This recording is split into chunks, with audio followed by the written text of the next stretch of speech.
इस संपूर्ण कार्यक्रम के आयोजक पूज्य सतवा बाबा महामंडलेश्वर संतोष दास जी महाराज, पूज्य संतजन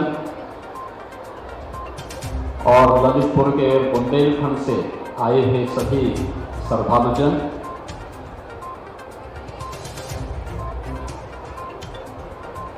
पिछले 9 दिनों से आप सबने मर्यादा पुरुषोत्तम भगवान श्री राम की इस पावन कथा श्रवण का आनंद पूज्य बापू के श्रीमुख से किया है। बुंदेलखंड तो भक्ति और शक्ति का एक महासंगम है और यह भी संजोगी होगा। इसी बुंदेलखंड के चित्रकूट में भगवान राम ने अपने वनवास काल के सर्वाधिक समय इसी बुंदेलखंड की धरती पर व्यतीत भी किया था। ये मेरा सौभाग्य है कि इस पावन कथा में मुझे भी पूर्णाहुति के अवसर पर शामिल होने का अवसर प्राप्त हुआ है। मैं इसके लिए पूज्य बापू का और सतवा बाबा जी का हृदय से धन्यवाद करता हूं। भाइयों बहनों, मर्यादा पुरुषोत्तम भगवान श्री राम की कथा ये वास्तव में भारत की कथा है, भारत के प्रत्येक परिवार की कथा है और भारत के प्रत्येक मानस के हृदय में रसी बसी मानवीय कथा है जो हमें जीने की एक नई प्रेरणा देता है। संकट के समय चुनौतियों से जूझने के लिए एक नया मार्ग दिखाती है और बड़ी से बड़ी चुनौती में हमारे देश के लिए, हमारे धर्म के लिए, हम सब के लिए एक राह दिखाने का काम जो करती है तो भगवान श्री राम की पावन कथा करती है। और इस पावन कथा में पिछले 9 दिनों से बापू के श्रीमुख से आप सबको सुनने का आनंद प्राप्त हुआ है।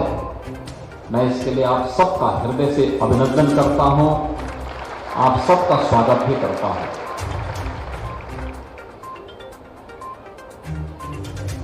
वास्तव में देश के अंदर विपरीत परिस्थितियों में ही श्री राम कथा और व्यासपीठ ने इस देश को एक नई दिशा देने का काम भी किया है।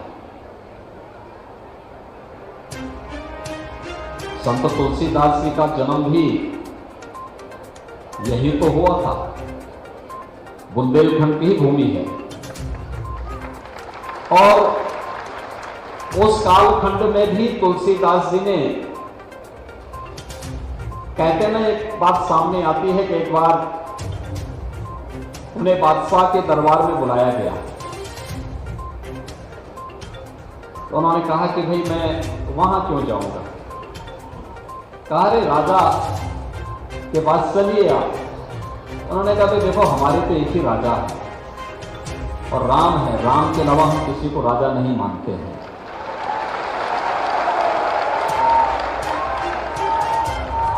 ये भगवान राम की ही कृपा है। इस बुंदेलखंड की धरती पर जन्मे हुए संत के श्रीमुख से जो वाणी निकली और राम कथा के माध्यम से, वाल्मीकि के रामायण के माध्यम से और रामचरितमानस के माध्यम से जन जन तक व्यासपीठ के माध्यम से पूज्य बापू के द्वारा पहुंचाई गई है, पहुंचाई जा रही है। और हम सब के लिए सौभाग्य की बात है कि जब अयोध्या में राम जन्मभूमि भव्य मंदिर निर्माण का कार्य अपनी चरमता की ओर बढ़ रहा है, और उस समय तो ललितपुर की धरती पर, ललितपुर के बारे में कहते हैं कि ललितपुर नहीं छोड़ियो,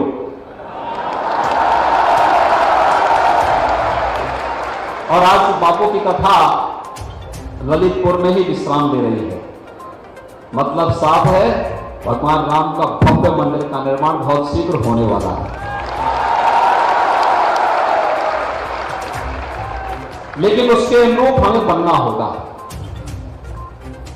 राम राज्य का मतलब, भगवान राम के भव्य मंदिर का मतलब, भगवान राम के अनुरूप राष्ट्र का मंदिर, जहां किसी के साथ कोई भेदभाव न हो, जहां किसी के सामने अभाव न हो, जहां किसी के सामने किसी भी प्रकार की कोई भी बुराई के लिए कोई स्थान न हो, ऐसी आदर्श व्यवस्था शासन केवल सहयोग कर सकता है, लेकिन समाज जब उसकी अगुवाई करेगा तो ऐसी आदर्श व्यवस्था भी भारत के अंदर वर्तमान में बन रही है। भाइयों बहनों, गरीबों के लिए मकान बन जाना, गरीबों के लिए स्वास्थ्य की सुविधाओं का हो जाना, इस सदी की सबसे बड़ी महामारी के दौरान फ्री में टेस्ट, फ्री में उपचार, फ्री में वैक्सीन और फ्री में हर गरीब के लिए राशन की व्यवस्था भी तो सरकार के द्वारा की गई है। यही तो राम राज्य है। कोई भेदभाव तो नहीं हुआ ना। और बुंदेलखंड की तो जो सबसे बड़ी समस्या थी, मैं कल से आया हूं बुंदेलखंड में, और मैं एक कार्य को देख रहा हूं जो बुंदेलखंड के लिए प्रधानमंत्री मोदी जी ने एक देखा था कि जो बुंदेलखंड की जनता जिसके लिए हमेशा तरसती थी, एक सपना देखती थी कि क्या कभी हमारे घर में भी पानी आ पाएगा, आज तो हर घर नल जल के हर घर जल के माध्यम से वो साकार हो रही है। कितना युद्ध स्तर पर कार्य प्रारंभ हो रहा है। मैं कल से देख रहा हूं, कुछ परियोजनाएं इसी जून में पूरी हो जाएंगी, कुछ अगस्त में पूरी होंगी, कुछ अक्टूबर में पूरी होंगी, कुछ नवंबर में पूरी होंगी, कुछ दिसंबर में तक पूरी होंगी, और दिसंबर तक हम लोग लगभग संपूर्ण बुंदेलखंड के हर गांव और हर घर तक शुद्ध आरओ का पानी घर तक पहुंचवा देंगे। खेतों के लिए सिंचाई की योजना को घर उसके खेत तक पहुंचा देंगे। डिफेंस कॉरिडोर का निर्माण भी यही होगा। यानी एक तरफ आपके खेत में फसलें लहलाएंगी और दूसरी तरफ यहां का नौजवान भारत की सीमा पर तोप लेकर के जाएगा, वह तोप भी यहीं की बनी होगी, बुंदेलखंड की बनी होगी। और समय समय पर इस प्रकार की कथाएं एक नए ओज और तेज के साथ हमें कार्य करने की एक नई स्फूर्ति भी पैदा करेगी। भाइयों बहनों, हमें इस अभियान को एक निरंतरता देना होगा, एक सामूहिकता के साथ हमें कार्य करना होगा, क्योंकि सामूहिकता में बड़ी ताकत होती है। भगवान राम ने भी तो यही किया था। भारत की सामूहिक ताकत को पहचाना था भगवान राम ने। लंका पर चढ़ाई करनी है तो अयोध्या और जनकपुर से सेना नहीं जाएगी, बल्कि बंदर और भालुओं की सेना को खड़ा करके उन्होंने उस समय के सबसे बड़े ताकतवर योद्धा का सामना किया था और विजयश्री का वर्णन भी किया था। यही समाज की ताकत है। अगर भगवान राम भी भेदभाव करते, छुआछूत करते, तो क्या वे सबरी के जूठे बेर खाते? क्या हनुमान जी उनके सेवक बन पाते? क्या राम राज्य की स्थापना का मार्ग प्रशस्त हो पाता। राम राज्य की स्थापना का मार्ग तब प्रशस्त होगा जब एक स्वर से 135 करोड़ का भारत बोलेगा, और एक स्वर से जब बोलेगा, एक स्वर से चलेगा, तो राम राज्य की परिकल्पना का मार्ग प्रशस्त होगा। और राम राज्य के इस मार्ग का प्रशस्त करने का कार्य वर्तमान में भारत के अंदर हो रहा है। बिना भेदभाव के शासन की योजनाओं को मिल रहा है, हर एक को सुरक्षा मिल रही है, हर एक को हर प्रकार की सुविधा बिना भेदभाव के उपलब्ध करवाने का कार्य भी हो रहा है। और बिना भेदभाव की इतनी बड़ी कथा में आपको आने का अवसर भी प्राप्त हुआ और साथ साथ प्रसाद ग्रहण करने का भी सौभाग्य प्राप्त हो रहा है। एक साथ सब कुछ है और इसलिए आप सब सौभाग्यशाली हैं।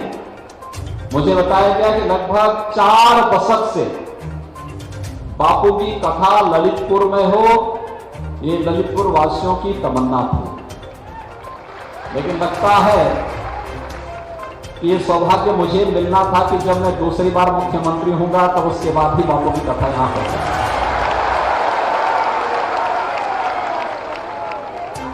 और इसीलिए आपने यहां पर कथा के पूर्णाहुति पर, राम कथा ज्ञान यज्ञ है, इस ज्ञान यज्ञ की पूर्णाहुति पर मुझे आप सबके बीच में आने का सौभाग्य प्राप्त हुआ है। मैं बापू का अभिनंदन करता हूं बुंदेलखंड वासियों की ओर से, क्योंकि इस कथा के माध्यम से बुंदेलखंड के प्रत्येक गांव और प्रत्येक जन तक प्रभु राम की वाणी का संदेश पहुंचा है, व्यासपीठ का संदेश पहुंचा है। लोग आए हैं, बुंदेलखंड के अलग अलग जनपदों से लोग मुझे दिखाई दे रहे हैं, वे सभी आए हैं। और वैसे बापू की कथा होती है तो पूरा देश उमड़ता है, उसमें पूरा देश आता है। तो यहां पर तो बुंदेलखंड की हम बात कर रहे हैं, तो बुंदेलखंड वासियों के लिए कथा सुख और समृद्धि का कारक बने, बुंदेलखंड विकास की उन बुलंदियों की ओर आगे बढ़े जो प्रधानमंत्री मोदी जी की परिकल्पना है, और प्रधानमंत्री मोदी जी के विजन के रूप हमें इसे आगे बढ़ाने के लिए कार्य करना है। इस विश्वास के साथ मैं एक बार फिर से बापू का अभिनंदन करता हूं। आप सबको इस पूरी कथा का आनंद प्राप्त होने के साथ साथ फल भी प्राप्त हो, इस कामना के साथ मैं अपनी वाणी को यहीं पर विराम देता हूं। जय जय श्री राम।